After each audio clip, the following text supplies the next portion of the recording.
नमस्कार, मैं पीयूष खंकरियाल स्वागत करता हूं आपका अपने पेज अपने चैनल धर्म संवाद पे।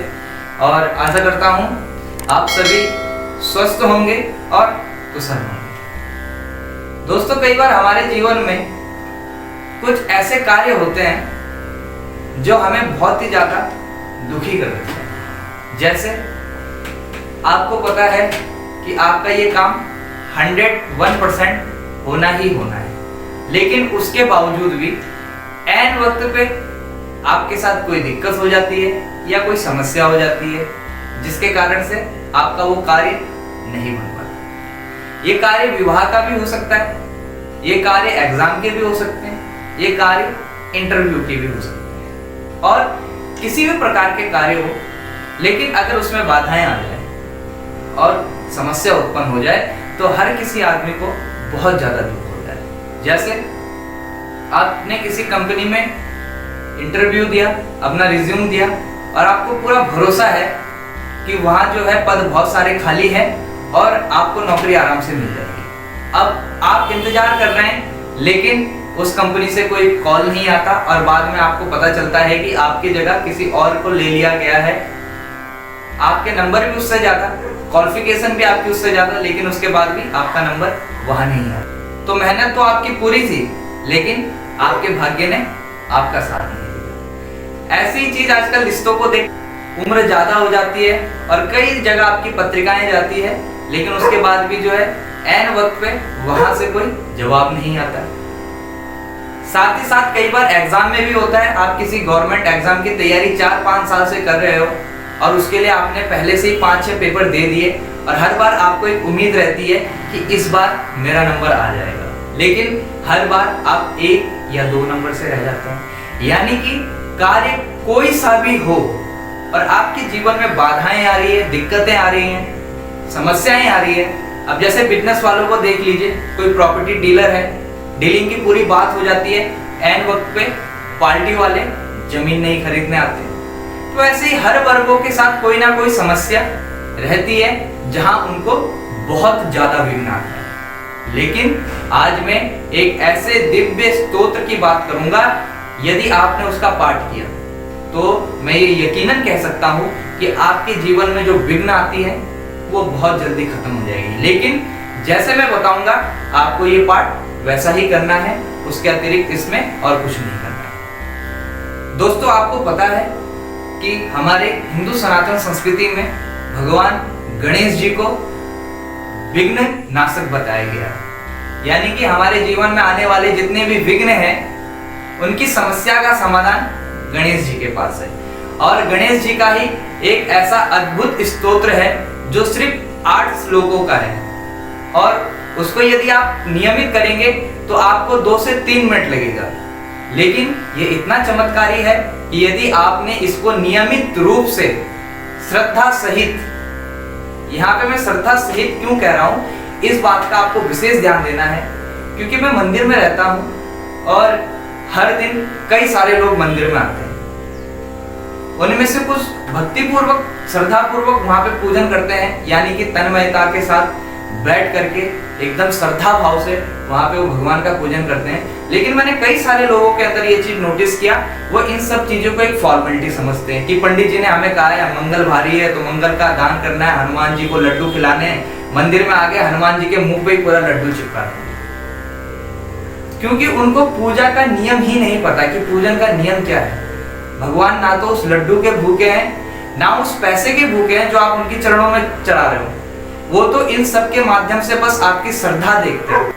और यदि आपके अंदर श्रद्धा भाव है, आपने 100 का नोट नहीं भी चढ़ाया, 1 रुपए भी भगवान के चरणों में रख दिए, तो समझिए आपकी पूजा सफल होगी। इसलिए इस गणेश स्तोत्र को श्रद्धा भाव से करना है, ना कि फॉर्मेलिटी के लिए कि हमारे जीवन में बाधाएं आ रही है तो यार इस पाठ को कर लेते हैं और पाठ को करने से हमारे जीवन की बाधाएं खत्म हो जाएंगी। ऐसा नहीं करना।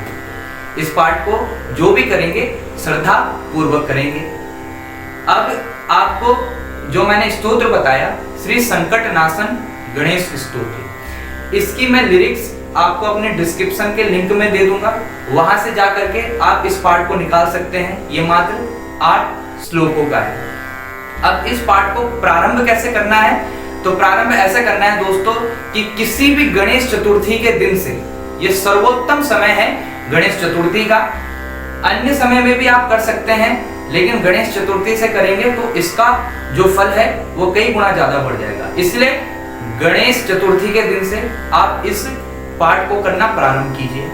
किसी भी मंदिर में या अपने घर में भी आप इस पाठ को कर सकते हैं। यदि गणेश जी का मंदिर आपके निकट है तो बहुत बढ़िया है, नहीं है तो अपने घर पे ही पूर्वाभिमुख यानी पूर्व की तरफ मुख करके सर्वप्रथम भगवान का नाम लेते हुए 3 बार आपने आचमन करना है। जैसे ओम गोविंदाय नमः, ओम नारायणाय नमः, ओम केशवाय नमः। भगवान का नाम लेकर के जब हम आचमन पीते हैं तो इसका अर्थ है कि हमारे अंतःकरण में जो अशुद्धियां हैं वो शुद्ध हो जाएं। इसलिए हम भगवान के नाम का स्मरण करके अपने अंतःकरण को शुद्ध करने के लिए 3 बार आचमनी का जल ग्रहण करते हैं। उसके बाद आपको क्या करना है कि अपने वाम हस्त में जल लेना है और उस जल में जो है हमारे जितने भी तीर्थ हैं, हमारी जितनी भी नदियां हैं उनका स्मरण करना है और उस जल को अपने ऊपर छिड़क लेना है। तो एक तो हम अंतःकरण की शुद्धि के लिए करते हैं और दूसरा जो हम अपना मार्जन करते हैं वो किसके लिए करते हैं, वो अपने बाहर की शुद्धि के लिए यानी कि शारीरिक शुद्धि के लिए। उसके बाद थोड़ा सा जल अपना आसन में भी छोड़ दे। इससे क्या हो गया, हमारा अंतःकरण शुद्ध हो गया, हमारे बाहर का शरीर शुद्ध हो गया, हमारा आसन शुद्ध हो गया। ये 3 चीज किसी भी पूजा को करने से पहले करना चाहिए। ये सिर्फ इसी की बात नहीं कर रहा हूं, चाहे आप किसी भी पूजा को करें उसमें हमारा अंतःकरण, हमारा शरीर और हमारा आसन, ये तीनों चीज शुद्ध होना चाहिए, तभी पाठ फलीभूत होता है। अब आपने जब ये तीनों क्रियाएं कर ली, उसके बाद चाहे तो आप दीपक और धूप भी भगवान गणेश के चरणों में प्रज्वलित कर सकते हैं।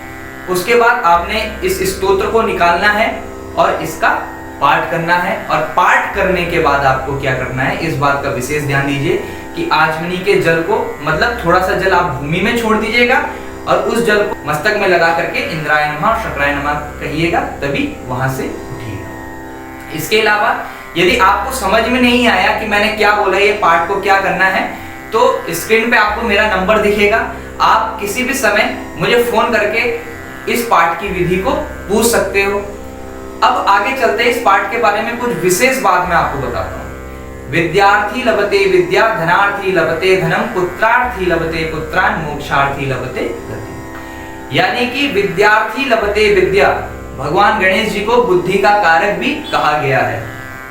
तो जो विद्यार्थी वर्ग के लोग हैं, यदि वो इस पाठ को करना प्रारंभ करेंगे, या जिन पे थोड़ा सा दिमाग की कमी, कहते हैं ना कि समझ में नहीं आता, पंडित जी पढ़ाते तो बहुत है लेकिन इसके दिमाग में ही नहीं घुसता, तो ऐसे बच्चे भी अगर इस पाठ को करेंगे बहुत ज्यादा शुभ फल उनको मिलने वाला है।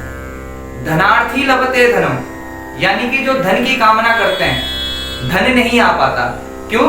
क्योंकि रिद्धि और सिद्धि भगवान गणेश के साथ हमेशा वास करती हैं, और जब तक आपके पास अपने कार्य में रिद्धि ना हो, सिद्धि ना हो, तब तक आपका कार्य बनेगा कैसे? इसीलिए जो धन की कामना करते हैं उनको भी ये पाठ करना चाहिए।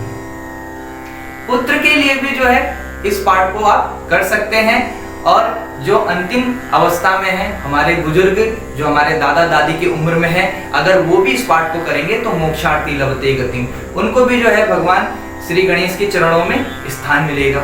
अब इस पाठ में आगे कहा गया है कि षड्भिर मासै फलम लभेत, यानी कि 6 महीने तक आपने इस पाठ को किया तो आपको फल मिल जाएगा। चाहे आप कितने भी बड़ी समस्या से जूझ रहे हैं, या आपका कितना भी बड़ा कार्य, जैसे मान लीजिए आपने डीलिंग करने जाना है और आपको संभावना लग रही है कि आपका काम रुक सकता है, तो आप तुरंत जो है इस पाठ को प्रारंभ कर दीजिए, और प्रारंभ करने के बाद आपका वो कार्य बन जाएगा। लेकिन इसको 6 महीने तक लगातार कम से कम करना है, तभी जाकर के फल मिलता है। उसके बाद इस पाठ में आगे कहा गया है कि संवत्सरेण सिद्धिम च, यानी कि यदि आप 1 साल तक इस पाठ को लगातार करते हो तो आपको इस पाठ के द्वारा भगवान गणेश की क्या हो जाएगी, सिद्धि मिल जाएगी, यदि आपने 1 साल तक इस पाठ को किया। तो दोस्तों, ये रही इस चमत्कारी स्तोत्र के बारे में थोड़ी बहुत जानकारी, और आशा करता हूं आप सभी को ये वीडियो बहुत पसंद आई होगी।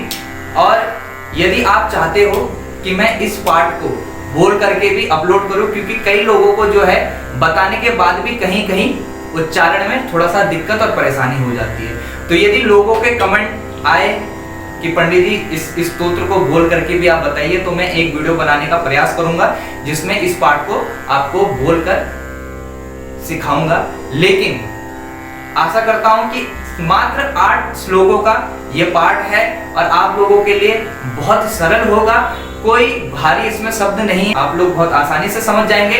और यदि आपके जीवन में बाधाएं और दिक्कतें आ रही हैं दोस्तों, तो मैं आपको कहता हूं कि आने वाले गणेश चतुर्थी से ही श्री संकट नाशन गणेश स्तोत्र का पाठ करना आप प्रारंभ कर दीजिए। ये जैसे ही आप प्रारंभ करेंगे, आपके जीवन से सभी दिक्कतें, सभी समस्याएं खत्म हो जाएगी। और मैंने आपको बता दिया है कि इस पाठ के श्लोक जो हैं वो आपको डिस्क्रिप्शन में मैं लिंक दे रहा हूं, उससे आपको प्राप्त हो जाएगा, तो आप वहां जाकर के इस पूरे स्तोत्र को निकाल सकते हैं। तब तक के लिए जय श्री राम दोस्तों, बहुत जल्द आपसे मिलूंगा नए वीडियो में नए टॉपिक के साथ।